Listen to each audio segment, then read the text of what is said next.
memproses informasi dan membangun pengetahuan melalui interaksi antara pengalaman dan pemikiran mereka.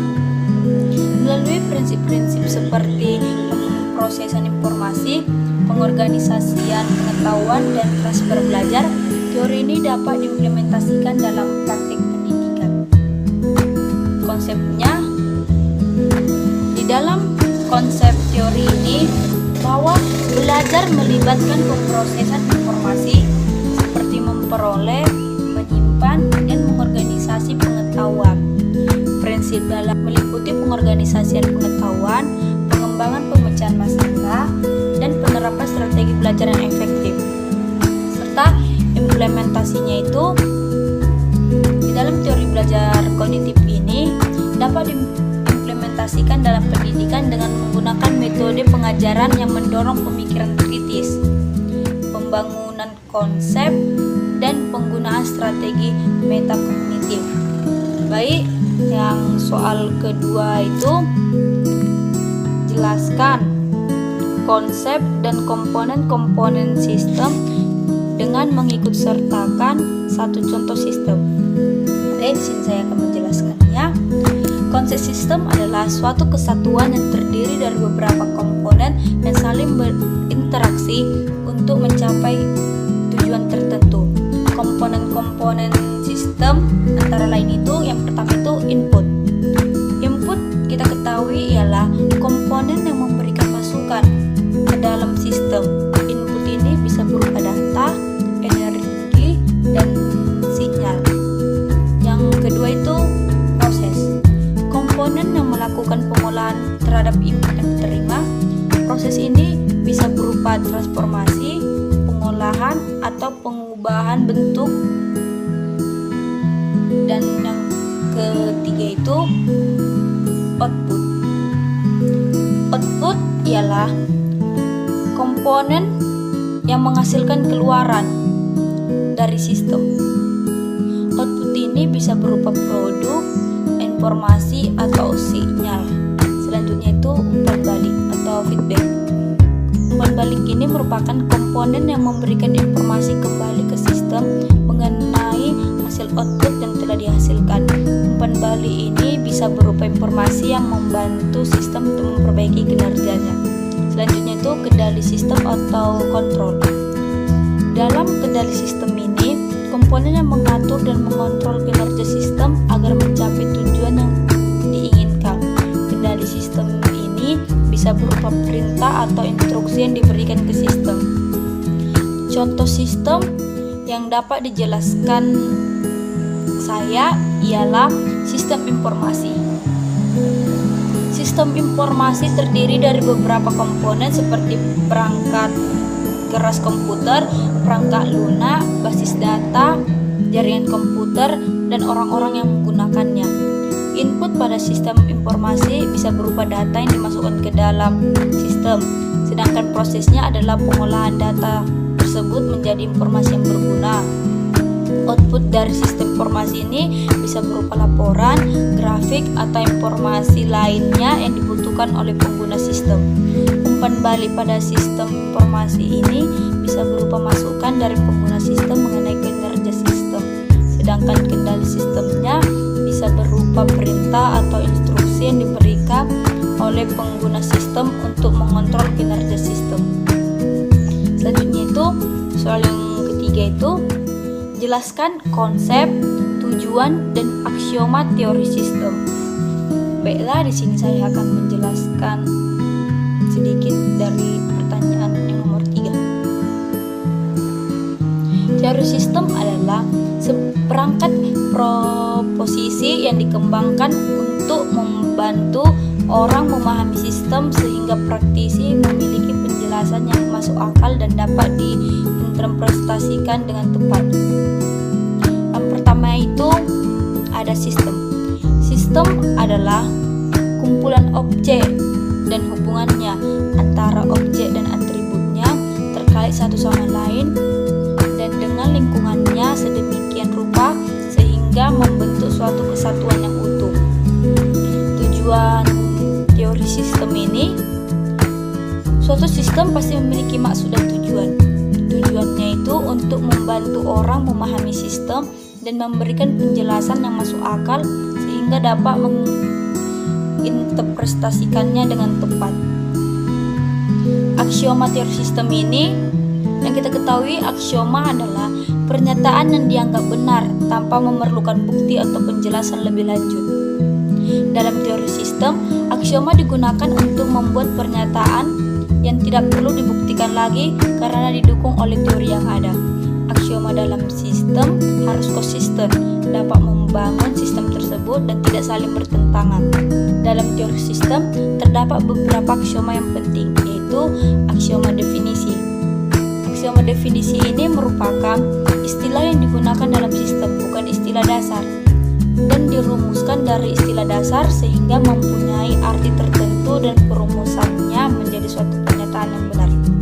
Yang kedua itu ada aksioma postulat. Aksioma postulat ini merupakan suatu pernyataan yang diandaikan benar pada suatu sistem dan diterima tanpa pembuktian. Yang ketiga itu aksioma tujuan. Aksioma tujuan ini menggambarkan tujuan dari suatu sistem. Dalam teori sistem, aksioma digunakan sebagai dasar pemikiran yang kemudian diaplikasikan dalam pembuktian teorema-teorema. Aksioma juga dapat membantu perusahaan dalam menentukan strategi dan tujuan bisnis yang jelas. Yang soal yang keempat itu jelaskan konsep, pelopor, dan implementasi setiap jenis teori sistem dalam bidang pendidikan. Baik, sini saya akan menjelaskan sedikit dari soal yang nomor 4. Teori sistem telah kita ketahui merupakan suatu teori yang memandang sistem sebagai suatu kesatuan yang terdiri dari bagian-bagian yang saling berinteraksi dan saling mempengaruhi. Konsep dasar dari teori sistem adalah bahwa sistem terdiri dari bagian-bagian yang saling berinteraksi dan saling mempengaruhi, dan bahwa perubahan pada satu bagian akan mempengaruhi keseluruhan sistem. Pelopor dari teori sistem adalah Ludwig von Bartholomä. Implementasinya teori sistem dalam pendidikan adalah dengan memandang pendidikan sebagai suatu sistem yang terdiri dari berbagai komponen yang saling berinteraksi seperti guru, siswa, kurikulum, dan lingkungan belajar. Sini ada beberapa teori. Yang pertama itu teori behaviorisme. Teori behaviorisme ini adalah suatu teori yang memandang bahwa perilaku manusia dapat dijelaskan dan diprediksi melalui pengamatan perilaku yang terlihat. Konsep dasar dari teori ini adalah bahwa perilaku manusia dapat diubah melalui penguatan atau hukuman. Pelopor dari teori ini B.F. Skinner. Implementasi teori behaviorisme ini dalam bidang pendidikan adalah dengan menggunakan penguatan dan hukuman untuk membentuk perilaku siswa. Yang kedua itu ada teori kognitif. Teori kognitif ini adalah suatu teori yang memandang bahwa proses mental seperti persepsi, pemikiran, dan memori memainkan peran penting dalam perilaku manusia. Konsep dasar dan teori kognitif adalah bahwa manusia memproses informasi yang diterima dari lingkungan yang menggunakan informasi tersebut untuk membuat keputusan dan mengambil tindakan. Pelopor dari teori kognitif ini James Piaget. Implementasi teori kognitif dalam bidang pendidikan adalah dengan memperhatikan proses mental siswa yang menggunakan strategi pembelajaran yang sesuai dengan tahap perkembangan kognitif siswa. Yang ketiga itu ada teori konstruktivisme. Teori konstruktivisme ini adalah suatu teori yang memandang bahwa sistem atau membangun pengetahuan mereka sendiri melalui pengembangan dan refleksi. Konsep teori dari konstruktivisme ini adalah bahwa sifat aktif terlihat dalam mempelajari dalam membangun pengetahuan mereka sendiri melalui pengalaman dan refleksi. Pelopor dari teori ini itu James Piaget dan Lev Vygotsky. Implementasi teori bidang pendidikan adalah dengan menggunakan kesempatan siswa untuk aktif terlibat dalam pembelajaran dan membangun pengetahuan mereka sendiri melalui pengalaman dan refleksi. Yang selanjutnya itu ada teori humanistik. Teori humanistik ini adalah suatu teori yang memandang bahwa pendidikan harus memperhatikan kebutuhan dan potensi siswa sebagai individu. Konsep dasar dari teori humanistik ini ialah bahwa siswa memiliki kebutuhan untuk merasa dihargai dan diakui sebagai individu yang unik. Developer dari teori humanistik ini ialah Abraham Maslow dan Carl Rogers. Implementasi teori humanistik dalam bidang pendidikan adalah dengan memperhatikan kebutuhan dan potensi siswa sebagai individu dan memberikan kesempatan siswa untuk mengembangkan diri mereka sendiri. Dan soal yang kelima itu, jelaskan bagaimana sekolah sebagai lembaga pendidikan dapat beroperasi ditinjau dari perspektif dan model sistem terbuka atau open system.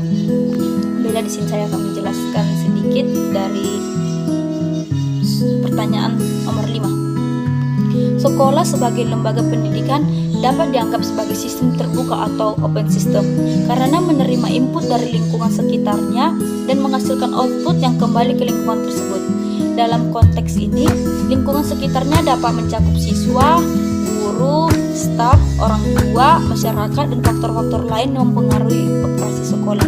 Dalam model sistem terbuka, sekolah dapat dianggap sebagai sistem yang terdiri dari beberapa subsistem seperti sistem administrasi, sistem kurikulum, sistem pengajaran, dan sistem penilaian. Setiap subsistem ini memiliki input, proses, dan output yang berbeda-beda, tetapi semuanya saling terkait dan mempengaruhi satu sama lain. Dalam perspektif sistem terbuka, sekolah dapat beroperasi dengan cara-cara berikut. Yang pertama itu menerima input. Dalam menerima input, sekolah ini menerima dari lingkungan sekitarnya seperti dari siswa, dari guru, dari staf, dari masyarakat, serta dari pengelola-pengelola sekolah. Proses-proses ini melibatkan subsistem yang berbeda dalam sekolah. Yang kedua itu dalam menghasilkan output. Di dalam menghasilkan output ini, sekolah menghasilkan output dalam bentuk siswa yang terdidik, proses lulusan yang berkualitas, dan kontribusi positif terhadap masyarakat. Output ini kembali ke lingkungan sekitarnya dan dapat mempengaruhi input di masa depan. Dan itu berinteraksi dengan lingkungan. Sekolah berinteraksi dengan lingkungan sekitarnya melalui proses seperti beradaptasi. Sekolah harus dapat beradaptasi dengan perubahan lingkungan sekitarnya seperti perubahan dalam kebutuhan siswa, perkembangan teknologi, dan perubahan dalam kebijakan pendidikan.